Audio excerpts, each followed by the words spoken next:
لأزيل الحيرة من أمري، فهنا علم وهنا نور وهنا منبع كل الفكر.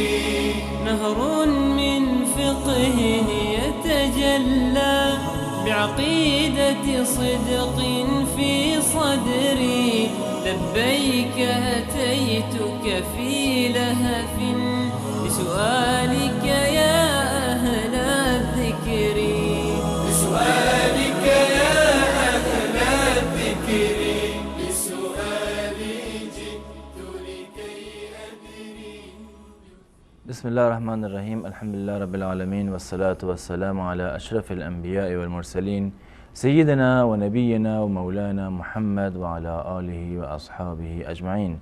با یاد و نام الله متعال برنامه امروز را آغاز میکنیم. عرض سلام و خسته نباشید داریم خدمت یکایک شما بینندگان عزیز. امیدوارم که همیشه شاد و خوش و خرم باشین. در خدمتتون هستیم با برنامه پرسش و پاسخ که کارشناس این هفته و این قسمت جناب مولانا عبدالقدوس دهقان هستند.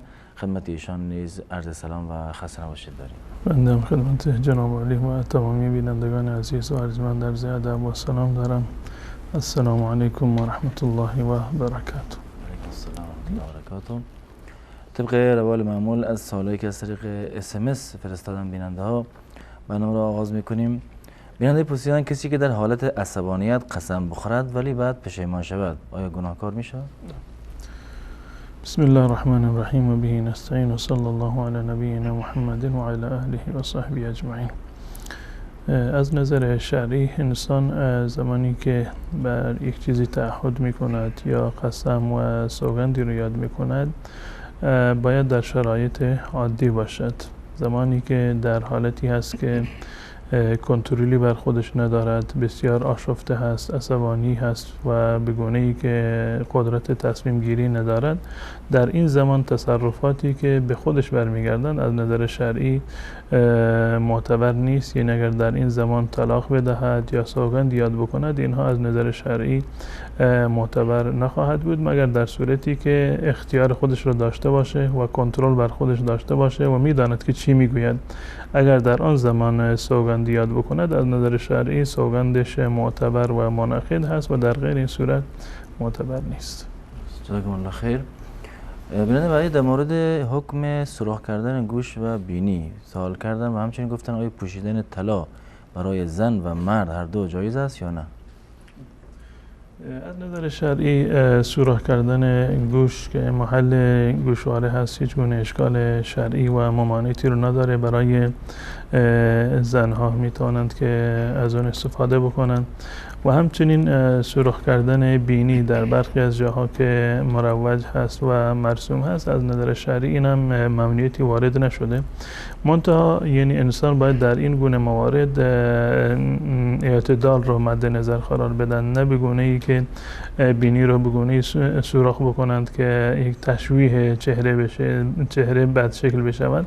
معمولا در زمان قدیم بوده به اندازه یک سوراخی به اندازه سوراخ گوش می‌کردن تا اینکه یک قطعه طلایی رو مثلا در اونجا میچسبوندند و میگذاشتند. این از نظر شرعی اشکالی نداره. منتها این برای زنها هست. برای مردان از نظر شرعی استفاده کردن از طلا جایز نیست و رسول الله صلی الله علیه وسلم در روایت حضرت علی رضی الله تعالی عنه که امام ابو داود رحمت الله علیه آورده در کتاب خودشون میگن یک روزی رسول الله صلی الله علیه وسلم یک تکه ابریشم رو در دست راست خودشون قرار داد و یک تکه طلا رو با دست چپ گرفتن و فرمودن ان الله حرم هذین علی ذکور امتی، که الله متعال این دو مورد را یعنی ابریشم را و طلا را بر مردان امت من حرام کرده، یعنی استفاده اونها را به عنوان زیورالات حرام کرده. و همچنین در روایت از رسول الله صلی الله علیه وسلم اومده که استفاده طلا و نقره در ظروف هم از نظر شرعی ممنوع هست، هم برای مرد و هم برای زن. یعنی خوردن و آشامیدن در ظروف طلا و نقره از نظر شرعی درست نیست. و برای مرد که به صورت کلی استفاده از ابریشم و طلا حرام هست، جایز نیست. منتها استفاده از نقره و همچنین طلای سفید از نظر شرعی اشکالی ندارد. استفاده از نقره برای مردان و همچنین طلای سفید برای مرد یا برای زن هیچ گونه اشکال شرعی و ممانعتی رو ندارند.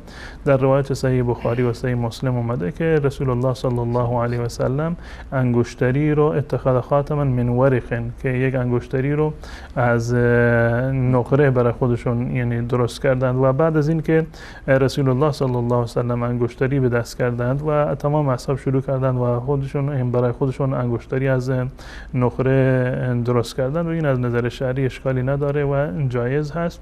و همچنین طلای سفید هم برای مرد و هم برای زن از نظر شرعی اشکال و مانعی رو نداره.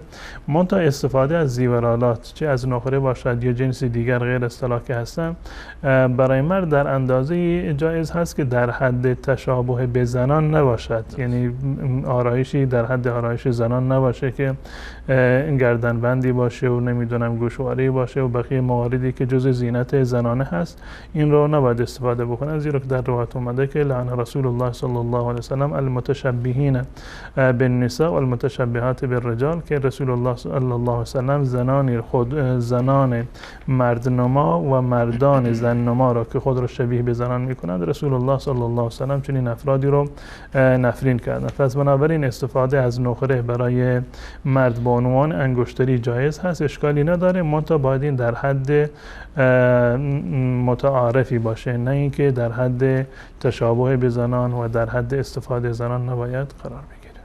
جزاکم الله خیر، تشکر از شما. بینندگان عزیز، الان تماس ها زیرنویس شده و باز تکرار میکنم کسانی که قصد دارن تماس بگیرن لطف کنن که سوال هاشون رو به صورت مختصر و آماده داشته باشن و از طریق گوشی تلفن به صحبتشون ادامه بدن. در اینجا اولین بیننده رو میگیریم. سلام علیکم، برنامه پرسش و پاسخ، بفرمایید. الو. سلام علیکم، بفرمایید. الو، ببخشید من سوال داشتم. سوالتون بفرمایید، بگین. ما تو حیات خونه مادر شوهرم زندگی میکنیم. زمستون بود، بعد 11 شب بود. دخترم تقریبا 2 سالش بود، خیلی بی‌صبری می‌کرد واسه خواب. منم بهش توجهی نکردم، با گریه پیش پدرش گذاشتمش و رفتم خونه مادر شوهرم. تقریبا یه رو 20 دقیقه بعدم که برگشتم شوهرم خیلی فقط اینو گفت، عصبانی بود، فقط اینو گفت هر چی گفت؟ طلاقم افتاد مادر. شوهر از عصبانی چی گفت؟ چون دخترم بی‌تابی میکرد اینو بله مریض بود.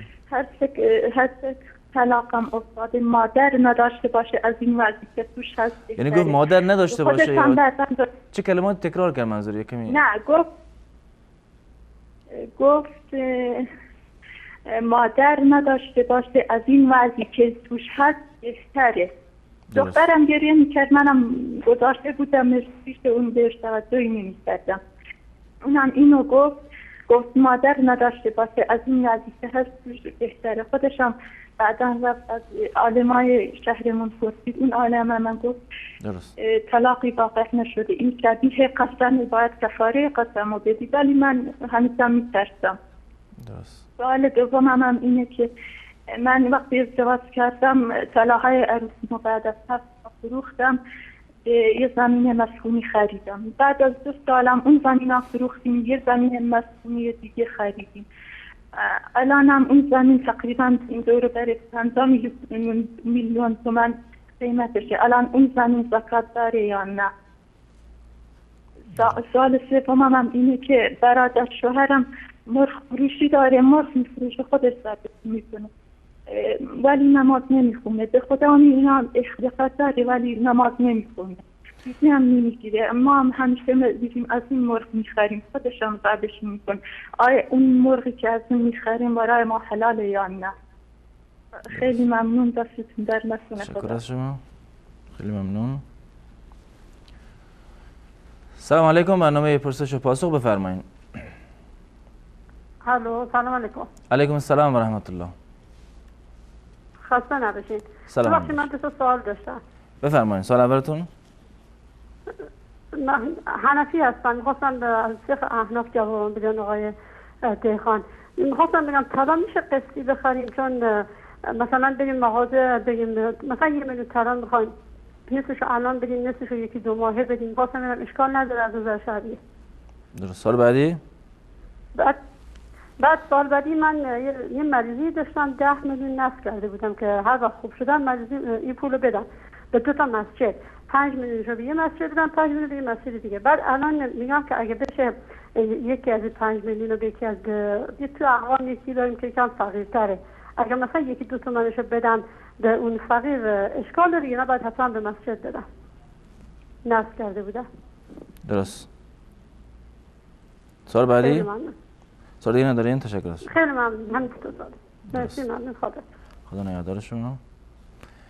سلام علیکم. برنامه پرسش و پاسخ بفرمایید.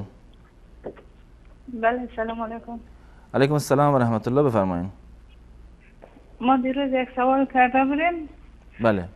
یک سوال جوابش درست نگرفتیم. آیا دوباره تکرار میتونیم؟ یعنی تماستون، یعنی تلویزیون در اختیار نداشتین یا متوجه نشدین؟ نه متوجه شدیم بس غلط شد. بپرسیم. یعنی آلی دوباره بله امیر میپرسیم که امی خانه که $5,000 دارن. بله. در اولادای خود و در خانه خود از پول زکات خرج میکنه. یعنی و از پول زکات خودش خرج نمیکنه، از پیش برادرش میگیره. یعنی پول 5,000 خودشو نمیده به خانواده‌اش یا یعنی زکات برادرش رو خرج خانواده میکنه؟ نه 5,000 از خود داره، او را مجامعتون مانده.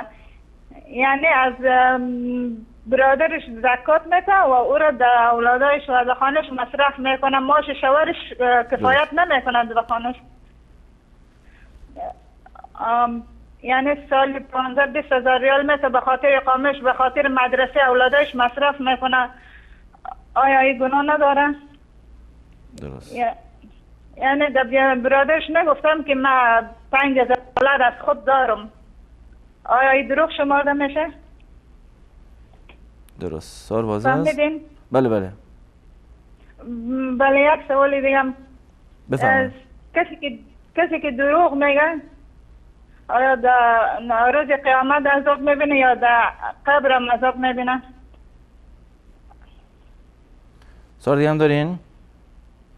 تشکر از شما. تشکر از شما.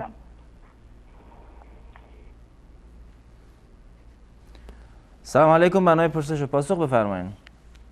سلام علیکم ببر.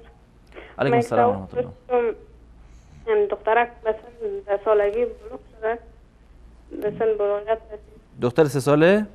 نه 10 ساله. بله؟ 10 ساله. دختر 10 ساله؟ دیگه نه دمی رمضان بالغ شد، اینالی چطور کنه روزه را بگیره یا نه؟ یعنی در داخل ماه رمضان بالغ شده؟ دین رو سرش گرفتم، زیاد حالتش خراب شد. باز امروز مکتب رفته که معلمات سرش خورانده بود که بخو که زوف میکنه گرمی است. اینال من نمیفهم چطور کنم. درست. در مکتب اجازه نداره که خورد استی تو چه روزه بگیری. ما در اروپا زندگی میکنیم. 9:30 بجه شام میشه افطار است. دیگه دین روزم افطار کرد دلبست شد. دیگه نمیفهم اینال از استاد یک رانمایی میخوایم. انشالله. سوال دیگه هم دارین؟ نه تشکر. خواهش. سلامت باشید. تشکر از شما. سلام علیکم. برنامه پرسش و پاسخ بفرمایید. سلام عرض می‌دارم به خدمت شما جناب استاد. حال شما خوبه؟ سلامت باشین. در خدمت شما هستیم. بخیر خوشی باشه. طاعات و عبادات شما مقبول الله متعال باشه. من می‌خواستم به خدمت شما یک سوال داشتم.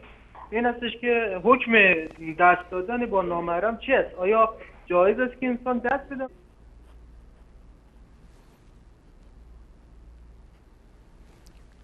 سلام علیکم. برنامه پرسش و پاسخ بفرمایید.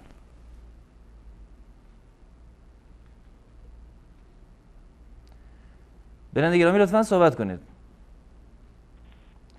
سلام علیکم. برنامه پرسش و پاسخ بفرمایید. سلام علیکم. برنامه پرسش و پاسخ بفرمایید. سلام علیکم. بفرمایید.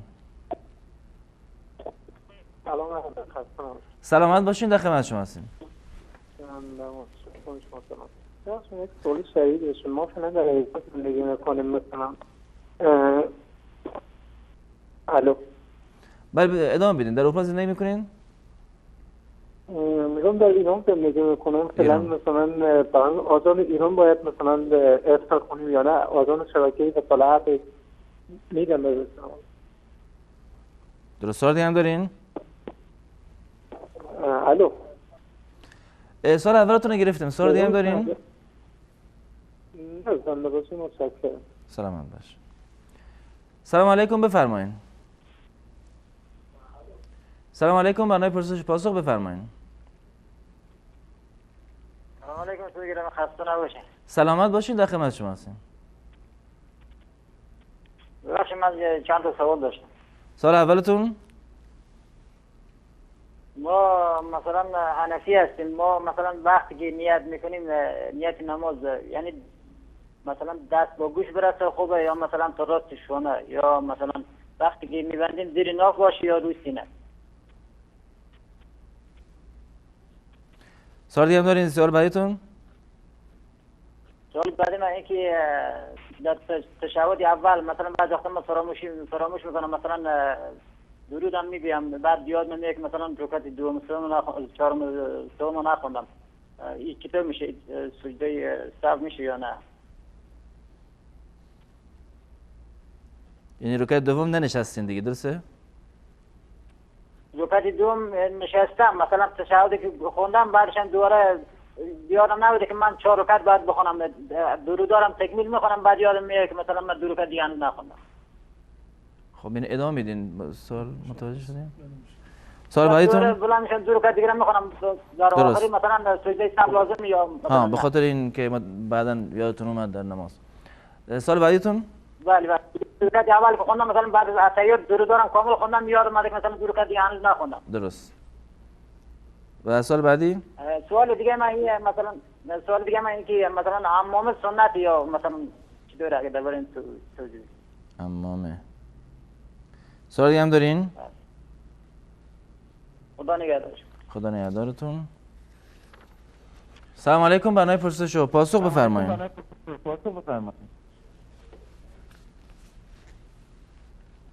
سلام علیکم بفرمایید. الو سلام علیکم هموطن عزیز. خسته نباشید. علیکم السلام و رحمت الله. سلامت باشین.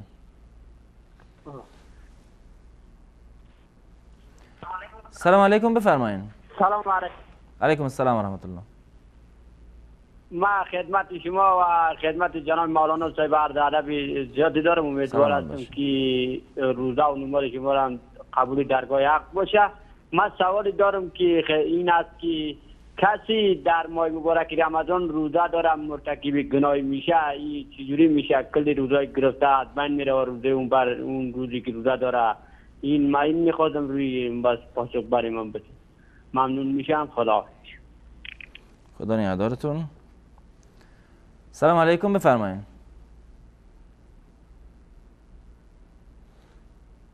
سلام علیکم. برنامه پرسش و پاسخ بفرمایید. بله سلام علیکم استاد محترم. علیکم السلام و رحمت الله. در خدمت شما هستم. و همچنان سلام خدا خدمت مولانا صاحب محترم میرسونم که خدا کنه که جور و صحت باشن. سلامت باشین.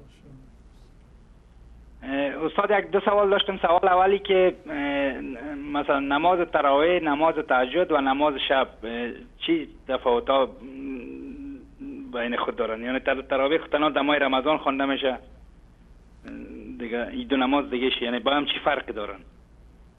سوال بعدی؟ سوال دومی که من خودم اینجا در مسجد برادرای سومالی ماست که نماز میخونیم، اونا 8 رکعت میخونن بعد از اون وتر میخونن. منتها بعد از اینکه من از وتر میایم خانه من دیگه نماز میخونم. باز مرا کسی گفت باید وقتی که وتر میخونی دیگه نماز نخون. من گفتم دیگه خود چی فرق میکنه؟ نماز مثلا یا شب یا نماز تهجد یا باقی مانده وتر میخونم، به خاطر که پیغمبر خدا گفته که بعد از یعنی نماز که میخونید باز وتر رو تکرار میکنید در خونه یا فقط 4 رکعت یعنی 2 رکعت میخونید؟ نه وتر نمیخونم دیگه، نمازهای اضافگی میخونم. بله درست. سوال واضح است؟ بله. و سوال سومی که کسی که خودش نماز میخونه و برای کسی دیگه مثلا نمیگه که مثلا حتی اعضای فامیلشه که بخیر نماز بخوان، خصوصا حتی نماز فرض هم نمیگیش، میگه دلش خودش میفهمه ما در کارش غرض نداریم، اینمی شخص در قرآن و احادیث رسول الله صلی الله علیه و سلم برشان چی خطاب شده؟ برای اشخاصی که دیگران نمیگن که مثلا بخیز نماز بخونن، میگه خودش میفهمه، دلش که میخونه دلش که نمیخونه. درست. دیگه یک جان تشکر، زنده باشین، سلامت باشین. تشکر از شما. سلام علیکم، برنامه پرسش و پاسخ بفرمایید. سلام، خسته نباشید. سلامت باشین، در خدمت شما هستیم. سلام خدمت مولانا دهقان. یه 3 تا سوال من داشتم از حضورتون. بفرمایید. سوال اولتون؟ سوال اولا در مورد نماز وتر. می‌خواستم ببینم قنوت در نماز وتر واجبه یا اگه نخونیم مثلا اشکالی نداره تو نماز وتر. سوال دومم در مورد ذکر سجده سهو. می‌خواستم ببینم سجده سهوی که ما انجام میدیم همین ذکری هستش که خودمون در سجده در نمازهای معمولی انجام میدیم یا نه ذکر خاصی داره؟ درست. سوال سوم در مورد رباست. مثلا حکم ربا که در قرآن اومده که به اصطلاح حرام است و هر کسی ربا بگیره و اینا به جنگ خدا و رسول میره. من میخوام ببینم ضرر این ربا چیه؟ مثلا در قرآن ما شراب داریم که حرامه، درست. یا گوشت خوک که حرامه، ولی خب ضرراش هم مشخصه. من میخوام ببینم مثلا این سودی که حالا تو ربا گرفته میشه یا چیز میشه، این ضرری مثلا بر چه اساسی مثلا خداوند اینا حرام کرده یا نه؟ درست. مثلا چیزی داره، مثلا به عوارضی داره این ربا یا نداره؟ این میشه از یه لطفی کنید اینم جواب بدید. دستتون درد نکنه. سلامت باشین، تشکر از شما. سلامت باشی، ممنون از برنامه خوبه. سلام، خدا نگهدارتون. آخرین تماس بیننده رو بگیریم. سلام علیکم، بفرمایید.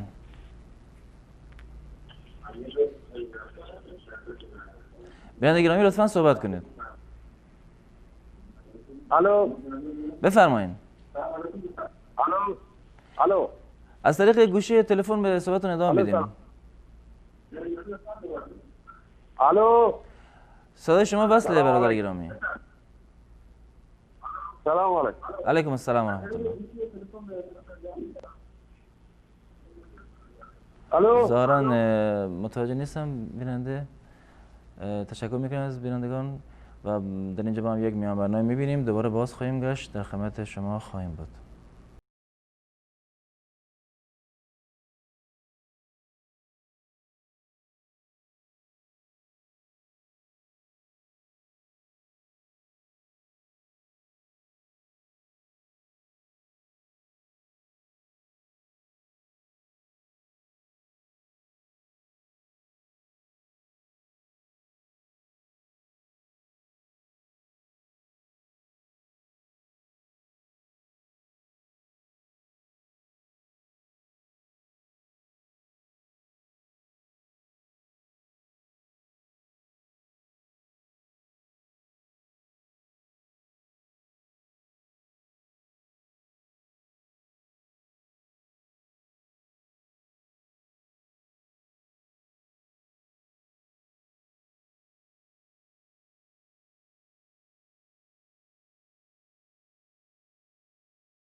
رسول الله صلی الله علیه و سلم در کار خیر با اهتمام ترین و پیشتازترین مردم در عمل بودند. بنابراین برای دریافت شب قدر در دهه اخیر رمضان و به ویژه در شب‌های تاق یا فرد تمسک زیاد داشتند. از ابن عباس رضی الله عنه روایت است که پیامبر صلی الله علیه و سلم فرمودند شب قدر را در دهه اخیر رمضان، یعنی در 9 یا 7 و یا 5 روز باقی مانده آن جستجو کنید و با غروب آفتاب روز 26 رمضان وارد شب 27 می شویم و این شب به گمان غالب شب قدر خواهد بود. چنانچه که رسول الله صلی الله علیه و سلم در این شب خانواده، همسرانش و مردم را جمع می کرد و همراه با آنها تا صبح قیام می نمود. به همین ترتیب عمر و حذیفه رضی الله عنهما و برخی از اصحاب رسول الله صلی الله علیه و سلم شکی نداشتند که لیلة القدر شب 27 است.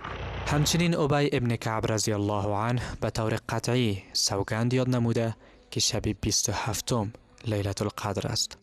پس بر مسلمان است تا در دهه اخیر رمضان تلاش زیاد نماید و در شب 27 عبادت خود را بیشتر سازد. بنابراین هر کسی که در شب‌های گذشته کوتاهی کرده باشد، این شب مبارک فرصت بزرگی است تا گذشته را جبران نماید.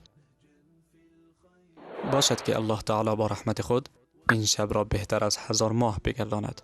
الله تعالی می فرماید إنا أنزلناه في ليلة القدر. همانا ما آن قرآن را در شب قدر نازل کردیم. وما أدراك ما ليلة القدر.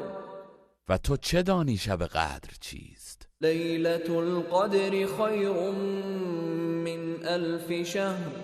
شب قدر بهتر از 1000 ماه است.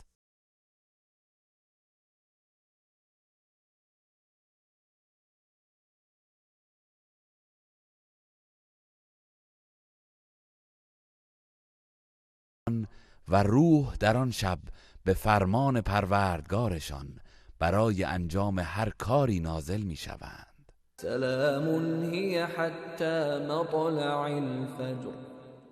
آن شب تا طلوع فجر سلامت و رحمت باشد.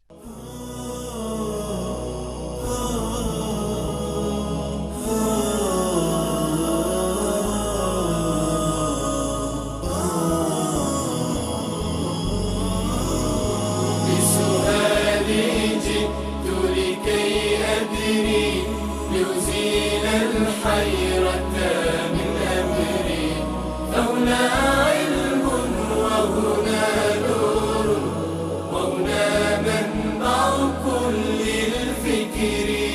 نهر من فقه يتجلى بعقيدة صدق في صدري. لبيك أتيتك في لهف بسؤالك يا أهل الذكر. بسؤالك يا أهل الذكر سلام و خسته نباشید مجدد دارم خدمت شما بینندگان عزیز. جناب مولانا بیننده اول پرسیدن که در خانه مادر شوهرشون زندگی میکنن و گفتن بچهشون گریه میکرد، بیتابی میکرد و شوهرشون از روی عصبانیت گفت که این بچه اگر مادر نداشته باشه از این وضع که توش هست بهتره. آیا این طلاق حساب میشه؟ قسم هست یا نه؟ این جمله طلاق نیست که مادر نداشته باشد بهتر است. این جمله طلاق واقع نمی شود، ولو این که هدف شوهرم طلاق دادن باشد، ولو این که هدفش طلاق باشد بازم طلاق نیست. زیرا نگفته که این مادر الان، این بچه الان مادر ندارد، اینو نگفته. اگر به هدف طلاق اینو میگفت که این بچه مادر نداده، خب یک طلاق کنایی بود و نیازی به نیت داشت. اما این که گفته مادر نداشته باشد بهتر است، به هیچ عنوان این جزء طلاق کنایه هم قرار نمیگیره و طلاقی در این صورت واقع نشده. و قسم هم حساب میشه؟ نه، قسم هم حساب نمیشه، نه طلاق میفته و نه کفاره قسمی هم نداره. صرفا این گفته مادر نداشته باشد بهتر است، نه قسم هست و نه طلاق. و سال بعدی بیان گفتن که طلاهاشون رو فروختن و زمین خریدن، بعد از 2 سال دوباره زمین فروختن، زمین دیگه خریدن. آیا این زمین زکات داره یا نه؟ نه، زمینی که الان خریدند زکات نداره، فقط اگر طلاهشون در اون زمانی که طلا رو فروختن قبل از فروختن 1 ساله شده بوده زکاتش رو نداده، بر اون زکات هست، زکاتش هنوز برگردنش هست. اما زمانی که این طلا رو فروخته و تبدیل به زمین کرده، دوباره اون زمین رو فروخته زمین دیگر خریده، به هر صورت یا اینکه منزلی مثلا برای خودش خریده، ماشین برای خودش خریده، اینا از نظر شرعی زکات ندارن. زمین مسکونی باشه، زمین زراعی باشه و منزلی باشه که در آن نشستید، یا زمین یا منزلی باشه که برای اجاره داده باشید، اینها زکات ندارن، مگر در صورتی که زمین و منزل اموال تجارت باشد. یک کسی کارش همین هست، یعنی چندین منزل دارد، میخرد و میفروشد، این جز اموال تجاره هستند، زکات دارند. اما اگر کسی برای خودش منزل مسکونی دارد یا یک زمینی رو برای خودش خریده که در آینده شاید در اونجا منزلی بسازد یا کار دیگری در اونجا انجام بدهد، مزرعه‌ای مثلا درست بکند یا هر کار دیگر، این از نظر شرعی زکاتی بر این زمین تعلق نمیگیرد. جزاکم الله خیر. مثال بعدی بیان گفتن برادرشان مرغ فروشی دارن و خودش هم ذبح میکند اما نماز نمیخواند، آیا این ذبحش حلال است؟ نظر من در این مورد این است که کسی که نماز نمیخواند ذبیحش هم حلال نیست و برای حتی یعنی به صورت امر به معروف و نهی از منکر هم که شده، حتی در این حد هم که باشد، مردم باید سعی بکنن در جاهایی که قصابی ها یا مرغ فروشی های وجود داره فقط از کسانی خرید بکنند که اهل دیانت و تقوا و ایمان و نمازگزار باشند. اونهایی که نمازگزار نیستند از اونها خرید نکنند. شاید این هم یک انگیزه‌ای باشه یا یک نوعی ادب کردن باشه برای کسانی که تارک صلات هستند. جزاکم الله خیر. بعد گفتن طبق فقه حنفی آیا طلا رو به صورت قسطی بخریم درسته؟ در این زمینه حدیثی از رسول الله صلی الله علیه و سلم هست و حدیث معروف حضرت عباده رضی الله تعالی عنه در صحیح مسلم که رسول الله صلی الله علیه و سلم اقلامی از اقلام ربوی رو در یک جا ذکر فرمودند: الذهب بالذهب والفضة بالفضة والبر بالبر والشعير بالشعير والتمر بالتمر والملح بالملح مثلا بمثل، که رسول الله صلی الله علیه و آله این 6 مورد را ذکر کردن که جز اقلام ربوی هستند: طلا در مقابل طلا، نقره در مقابل نقره، گندم در مقابل گندم، جو در مقابل جو و خرما در مقابل خرما و آخریش نمک در مقابل نمک. رسول الله صلی الله علیه و سلم فرمودند مثلا به مثل، اینها باید برابر با برابر فروخته بشود. اگر میخوان این جنس رو طلا رو با طلا بفروشند باید به صورت مساوی باشه، مثلا به مثل، سواء به سواء، یدا بید، باید مثل هم باشند، برابر هم باشند و دست به دست باشه، یعنی که به صورت نقدی باشه. در ادامه رسول الله صلی الله علیه و سلم فرمودند فاذا اختلفت هذه الاجناس فبيعوا كيف شئتم اذا كان يدا بید. فرمودن وقتی که این اصناف تغییر پیدا کرد هر گونه که دلتان میخواد بفروشید، به شرط این که دست به دست باشه، یعنی نقدی باشه. یعنی اگر کسی طلایی رو میفروشد در مقابل نقره، خب کم و زیاد باشه اشکال نداره، اما به شرطی که با هم دیگه چکار باشن، یعنی نقدی باشه. اگر کسی گندم رو میفروشد در مقابل جو، اشکال نداره کمتر باشه، 1 کیلو گندم رو بده برای در مقابل 2 کیلو جو، اما به شرطی که اینها دست به دست باشه. رسول الله صلی الله علیه و سلم صراحتا فرمودند فبيعوا اذا اختلفت هذه الاصناف فبيعوا كيف شئتم اذا كانت يدا بيد. وقتی که دست به دست و نقدی باشه هر گونه که میخواهید، یعنی کم و زیاد جایز هست اما تأخیر جایز نیست.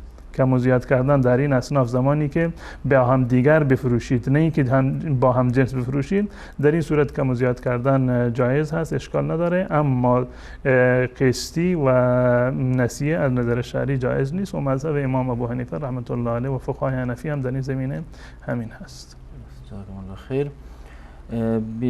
بیننده گفتن که یک بیماری و مریضی داشتن و نذر کردن اگر خوب شدن 10 میلیون هر 5 میلیون به 2 تا مسجد کمک بکنن و الان خوب شدند، آیا میتونن مقدار از اون پول رو یک فقیر بدن که احتیاج؟ از نظر شرعی نذری رو که انجام کردند و یعنی بر خودشون نذر کردن، اساسا من بارها عرض کردم نباید نذر بکنید، بر خودتون چیزی رو که نمیتوانید واجب نکنید. خود این نذر بر اساس روایتی که در این زمینه اومده که انما یستخرج به من البخیل، این یک عمل مکروهی هست و حرام هست، نباید انسان نذر بکند. اما زمانی که نذر کرد باید بر روی نذر خودش بیستد.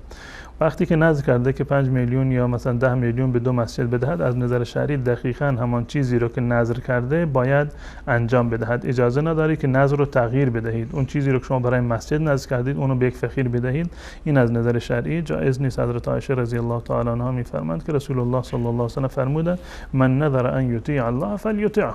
کسی که نذر کرده که الله را اطاعت بکند، یک کاری رو انجام بدهد، دقیقاً همون کار رو و همون اطاعت رو باید انجام بدهد و اجازه ندارد که آن را تغییر دهد. و در صورتی که به صورت کلی ناتوان باشد از انجام نذر، حکمش حکم قسم هست و کفاره قسم باید بدهد. جزاکم الله خیر. یعنی گفتن که $5000 پول دارن که ذخیره کردن، یعنی خواهری بودن و گفتن که برادرشون هم بهشون زکات مالش را داده که خرج لباس و وسایل برای خونه کرده. گفتن این کار جایزه یا نه که این زکات بگیرن در حالی که $5000 هم دارن؟ اشکالی نداره وقتی که از طرف برادرشان به هر عنوانی کمکی داده می شود، چه گفته باشد که زکاتش یا گفته و نگفته که اصلا این در واقع زکات است، استفاده کردن از این مال برای خرید برای خودش و برای فرزندانش از نظر شرعی اشکالی نداره و جایز هست و لازم هم نیست که فقیر و اون کسی که نیازمند هست حتما به اون کسی که زکات میدهد اعلام بکند من این مبلغ رو دارم یا ندارم. این چی نیست. وقتی که یک فردی بنابر صلاح دید خودش یک زکاتی رو به یک فردی میدهد، از نظر شرعی زکاتش ادا شده و فرد بعدی هم میتواند کاملا از آن استفاده بکند. جزاکم الله خیر. کسی که دروغ میگوید آیا در قبر هم عذاب دارد یا فقط روز قیامت؟ به صورت کلی تمامی گناهانی که هستند در واقع عذابشون هم در قبر هست و هم در جهان آخرت هست و در زمانی که در قبر انسان گذاشته می شود بنابر روایتی که در این زمین اومده، این اعمال صالح انسان تبدیل به یک انسان یا یک موجود بسیار خوشرو و خوشچهره و مهربان می شوند و بر بالای سر میت در قبر هست و همچنین اگر اعمال زشتی داشته باشه تبدیل به یک موجود بد و بد اخلاق می شود و در قبر بر بالای سر انسان و همنشین انسان هست. یعنی تبلور اعمال نیک و بد هم در قبر ظاهر می شود و هم در جهان آخرت. منتها عذابی که در قبر می بینند یک عذاب مقدماتی و کوچک هست و عذاب اصلی همون عذابی هست که در روز حساب و کتاب و بعد از آن انسان می بیند. درست. جزاکم الله خیر. یعنی بعدی گفتن که دختر 10 ساله دارن که در داخل ماه مبارک رمضان بالغ شدن، آیا روزه را بگیرن یا نه؟ و همچنین مدرسه هم گفتن اونو من میکنن از روزه گرفتن. تا جایی که برایشون ممکن هست و اگر میتوانند ضعیف نیستند از نظر بدنی، تا جایی که برایشون میسر هست باید روزه بگیرن. اما اگر در حدی هست که مدرسه اجازه نمیدهد یا به زور اونجا چیزی میخورانند، این تأثیری نداره، روزش نمیشکند اگر مجبور شد چیزی رو به زور بخورد. اما اگر در حدی هست که ضعف میکند و نمیتواند روزه بگیرد، در این صورت روزه برایشون فرض نیست. جزاکم الله خیر. حکم دست دادن با نامحرم چیست؟ به صورت کلی دست دادن با نامحرم از نظر شرعی جایز نیست و رسول الله صلی الله علیه و سلم فرمودند که اگر که روایتی از در این زمینه که اگر در سر شما یک میخی فرو برود، بهتر از این است که به یک فرد نامحرم دست بزنند و دست دادن به نامحرم برای هیچ کسی از نظر شرعی جایز نیست. جزاکم الله خیر. و بیننده بعدی گفتن که در ایران هستن با اذانی که در شهر پخش می شود افطار بکنن یا با شبکه بسا اذان؟ اذانی که اگر ایشون در یک جایی هستند که اذان گفته می شود، با اذان خود شهرشون باید افطار بکنند و اذانی که در شبکه گفته می شود مخصوص خود شهر تهران هست نه جاهای دیگر. و اگر در شهر تهران بالفرض اگر جایی هست که اذانی گفته می شود، اذانی رو میشنوند، با همون اذان خودشون افطار بکنن. این اذان برای کسانی هست که اذان در شهر تهران که معمولا اذانی رو نمیشنوند، اگر چند نفر یک جایی در یک نمازخانه جمع شدند و اذان میگویند، خود اذان اونها براشون معتبر هست، طبق اذان خودشون افطار بکنند. اما کسانی دیگر که اذان رو نمیشنوند یا اوقات شهری تهران رو ندارند، این اذانی که ما تدوین کردیم و برنامه‌ای که هست بر اساس افق تهران هست و تقریبا 2-3 دقیقه هم وقت احتیاطی در نظر گرفته شده. جزاکم الله خیر. ببینید بعدی گفتن طبق مذهب حنفی هنگام نیت نماز دست را در کنار گوش بذارن یا شانه یا همچنین دست را روی سینه ببندن یا زیر ناف؟ از نظر شرعی تمامی این موارد جایز هست. انسان نباید در مواردی که جایز هست و اختلاف فقط در حد اولا و عدم اولا هست، اختلاف بر روی جواز یا عدم جواز نیست. اختلاف بر روی جایز بودن یا حرام بودن نیست. اختلاف بر روی اولا و عدم اولا هست که کدام یک بهتر هست. دست به اندازه شانه بلند بشود بهتر هست یا به برابری گوش بلند بشود بهتر هست. دست رو بر روی سینه ببندن بهتر هست یا بر زیر ناب ببندن بهتر هست. هر دوتاشون جایز هست، اشکالی نداره.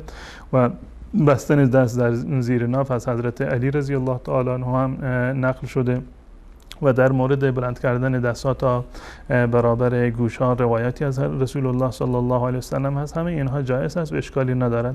اما با توجه به روایاتی که در این زمینه اومده، روایات متعددی هست و در برخی از روایات اومده تا برابر شانه‌ها و در برخی از روایات اومده حذو منکبیه یا حتی یحاذی بهما اذنیه اومده که برابر با گوش‌ها بوده. این در مذهب امام ابو حنیفه رحمت الله علیه گفتن بگونه باشه که بر هر دو حدیث یا بر هر سه حدیث عمل بشه که در این زمین اومده. یعنی بگونه دست‌ها رو بلند بکند به این کیفیت که کف دست یعنی بند دست مساوی با شانه باشه و انگشت شست مساوی با یعنی نرمه گوش باشه و انگشت‌های دیگر مساوی با بالای گوش باشند. این کیفیتی است که در مذهب امام ابو حنیفه رحمت الله علیه اینو گفتند که عمل بر هر سه حدیث می شود. تمامی این صورت‌ها جایز هست. اگر به صورت یعنی به این صورت باشه که مساوی با شانه‌ها باشه هم جایز هست. یک مقدار بالاتر باشه که مساوی با نرمه گوش باشه هم جایز هست. یک مقدار بالاتر باشه که مساوی با کل گوش باشه باز هم از نظر شرعی اشکالی نداره و جایز هست و در این زمینه انسان نباید حساسیتی رو نشون بده. تمام این موارد از احادیث و از عمل اصحاب رسول الله صلی الله علیه و سلم ثابت است. جزاکم الله خیر. سوال بعدی بیننده گفتن که در هنگام نماز در تشهد اول فراموش میکنن که هنوز نماز کامل نکرده و 2 رکعت دیگه مانده. بلند میشن نمازش رو ادامه میدن، اما آیا سجده سهو داره یا نه؟ در التحیات اول بنابر مذهب امام ابو حنیفه رحمت الله علیه اگر تأخیر انجام بگیره، چون که تأخیر رکن رو یکی از موارد وجوب سجده سهو میدونند، اگر کسی به اشتباهی بنابر مذهب امام ابو حنیفه رحمت الله علیه در التحیات اول نشست و بعد از آن درود خواند، از نظر فقه امام ابو حنیفه رحمت الله علیه باید سجده سهوی رو انجام بده، چون که یک زیادتی رو انجام داده و همراه با این زیادت تأخیر رکنی هم صورت گرفته. این بنابر مذهب امام ابو حنیفه رحمت الله علیه است. اما بقیه مذاهب با توجه به روایت حضرت عبدالله ابن مسعود رضی الله تعالی عنه که سوال کردند که در تشهد ما میدونیم چگونه سلام بگیم، درود رو چگونه بخوانیم، رسول الله صلی الله علیه و سلم درود رو گفتند و تعیین نکردند که اینو در التحیات اول باشه یا در التحیات دوم، در قعده اول باشه یا در قعده دوم. بنابراین رأی جمهور علما این است که سجده سهو لازم نمی شود. اگر کسی در التحیات اول هم ولو اینکه اشتباهی یا عمدن درود خواند، هیچ اشکالی در نمازش به وجود نمیاد. اما در مذهب امام ابو حنیفه رحمت الله علیه برای احتیاط هم که شده گفتند که سجده سهو باید انجام بدهد. تشکر از شما. امامه چه حکمی داره؟ امامه در این هیچ گونه شک و شبهه وجود ندارد که رسول الله صلی الله علیه و سلم امامه به سر خودشون میبستند و جز عادات عرب بوده و این که بگیم امامه در فضیلت امامه هیچ گونه حدیثی وجود نداره. یعنی تمام روایاتی که در مورد فضیلت امامه هستند یا فضیلت چند برابر بودن ثواب نماز با امامه در مقابل نماز بدون امامه یا بدون کلاه، روایاتی که در این زمین اومده همشون موضوع و ضعیف هستند و روایت صحیح در این زمین کلا وجود ندارند. خود رسول الله صلی الله علیه و سلم امامه میپوشیدند، اما این جز سنت های عادات بوده نه جز عباداتشون بوده. مانند اینکه رسول الله صلی الله علیه و سلم ازار هم میپوشیدند، یعنی شلوار نبوده بلکه ازار بوده، پایین بند بوده و یک لنگ بوده که از اون استفاده کردن. اگر امامه رو شما به عنوان سنت عبادی قبول دارید، خب رسول الله صلی الله علیه و سلم همون گونه که امامه میبستند ازار هم میبستند، پس بنابراین این هم جز سنت های عبادی باشه. اما کسی معتقد بر این نیست، پس بنابراین جز عادات عرب در آن زمان بوده. اما اگر کسی باز هم امامه به سر کرد به خاطر اینکه مانند رسول الله صلی الله علیه و سلم یا عادات عرب آن زمان باشد، باز هم از نظر شرعی اشکال و ممانعتی ندارد، اما سنت عبادی نیست. جزاکم الله خیر. کمتر از 5 دقیقه وقت است و 7 سوال مونده. کسی که در ماه رمضان مرتکب گناه شود، آیا در روزش اشکال وجود داره؟ نه، در روزش از این جهت که روزش قبول هست و فرض از اون ساقط شده اشکالی به وجود نمیاد، اما قطعا انجام دادن گناه در ماه مبارک رمضان باعث تضعیف روزه و کم شدن اثر و ثواب روزه می شود. جزاکم الله خیر. نماز تراویح و تهجد و نماز شب آیا با هم فرقی دارن؟ از نظر به اصطلاح تعبیرات دقیقی در این مورد اومده. یک سری از لحاظ اسمشون تفاوت دارن. تراویحی به این خاطر میگن که بعد از هر 4 رکعت معمولا مردم استراحت میگویند، اینو میگن که تراویح است به خاطر ترویحه و استراحتی که مردم انجام میدن. تهجد میگویند به خاطر اینکه بعد از اینکه میخوابند بلند میشوند و نماز میخونند، این اسمش تهجد هست. قیام به خاطر اینکه ایستادن در بارگاه الله متعال در حالت قیام و نماز میخونند. تمام اینها نمازی هست که در شب خوانده میشود و بسیاری از فقها در میان این موارد تفاوتی رو قائل نیستند، یعنی تراویح، تهجد و قیام و تمام اینها رو به نام قیام یاد میکنند یا به نام تهجد یاد میکنند. از نظر عملی هیچ گونه تفاوتی رو ندارند، زیرا که رسول الله صلی الله علیه و سلم فرمودند من قام رمضان ایمانا و احتسابا، هر کسی که رمضان را قیام بکند، تفاوتی ندارد این قیام در اول باشه یا در آخر باشه یا در وسط باشه. و حضرت عمر رضی الله تعالی عنه زمانی که مردم را جمع کردند با یک امام در مسجد النبی جماعت می‌کردند، در اونجا حضرت عمر رضی الله تعالی یک تعبیری دارند والتی ینامون عنها افضل مما یقومون، اون قسمتی که میخوابند بهتر از این قسمتی هست که قیام میکنند، یعنی نماز میخونند. یعنی این که از دیدگاه حضرت عمر رضی الله عنه تفاوتی نداره. همین تراویح رو که در اول شب میخونند فرمود اگر آخر شب میخوندند بهتر بود. معنیش این هست که اگر در آخر شب بخونند بازم تراویح، معنیش عوض نمیشود که به تبدیل بشود به نماز تهجد، همون یکی هست. منتها فرمودن الوالتی ینامون عنها افضل من التی یقومون. پس بنابراین اینا هیچ گونه یعنی تفاوتی از در عمل ندارند، فقط تفاوتشون در حد نام و اصطلاح است. جزاکم الله خیر. یعنی بعدی گفتن که در مسجد 8 رکعت با وتر را با امام میخوانند و بعد دوباره به خانه میآیند نماز شب رو ادامه میدن، درسته یا نه؟ بله، اشکالی نداره و بهتر است که وتر رو هم با جماعت بخونن در اونجا، زیرا که رسول الله صلی الله علیه و سلم در این زمینه فرمودن من قام مع الامام حتی ینصرف کتب له قیام لیله، کسی که با امام نماز بخواند تا اینکه امام نماز را تمام بکند و تمام نماز با نماز وتر هست، فرمودند که قیام اللیل برایش نوشته می شود و بعد از اینکه وتر را خونده از نظر شرعی باز هم جایز هست که نماز دیگری بخواند، منتها وتر رو دوباره تکرار نکند. وترمون هست که اول شب خونده، بعد از وتر هم جایز هست که انسان نماز بخواند و بهتر هست در صورتی که با جماعت نیست، با امام نمیخواند، وتر رو در آخر بیاندازند. اما زمانی که با امام میخواند بهترین است که با امام بخواند، ولو اینکه بعداً تصمیم تهجد یا نماز دیگری رو هم داشته باشه اشکال نداره، به خاطر حدیثی که رسول الله صلی الله علیه و سلم ترغیب کردند که با امام بایستیم تا آخر نماز. کسی که خودش نماز میخواند اما به خانواده و دیگران امر نمیکند، این یک واجب شرعی و یک حکم شرعی هست که انسان باید امر به معروف و نهی از منکر بکنه. صرفاً به این که فلانی میداند به این نباید اکتفا بکنیم. هر کسی ولو اینکه عالم باشد یا جاهل باشد، وقتی که یک خطایی را مرتکب شده باید به اون گوشزد بکنیم و این یک وظیفه همگانی و امر به معروف یک دستور همگانی و وظیفه همگانی برای تمام افراد امت است، خصوصاً کسانی که سرپرستی دارند مانند سرپرست خانواده. قنوت در نماز وتر چه حکمی دارد؟ از نظر شرعی قنوت در نماز وتر همان گونه که خود نماز وتر سنت است، قنوت هم جز سنت های نماز وتر است. اگر ترک شد، قنوت ترک شد، هیچ گونه اشکالی در نماز به وجود نمیاد. این مذهب جمهور علمای اهل سنت و الجماعت است و در مذهب امام ابو حنیفه رحمت الله علیه جز واجبات هست و با ترک واجب گفتند که سجده سهو لازم می شود در مذهب امام ابو حنیفه. اما در بقیه مذاهب اهل سنت و الجماعت جز سنت ها هست و نماز هم در واقع درسته و دلیلی هم بر وجوبش که جز واجبات نماز وتر باشه دقیق نیست. سجده سهو ذکر خاصی داره یا نه؟ ذکر خاصی رو نداره و ذکری که در نماز خوانده می شود و دقیقاً همان ذکری هست که در سجده سهو در واقع خوانده می شود. حکمت از تحریم ربا چیست؟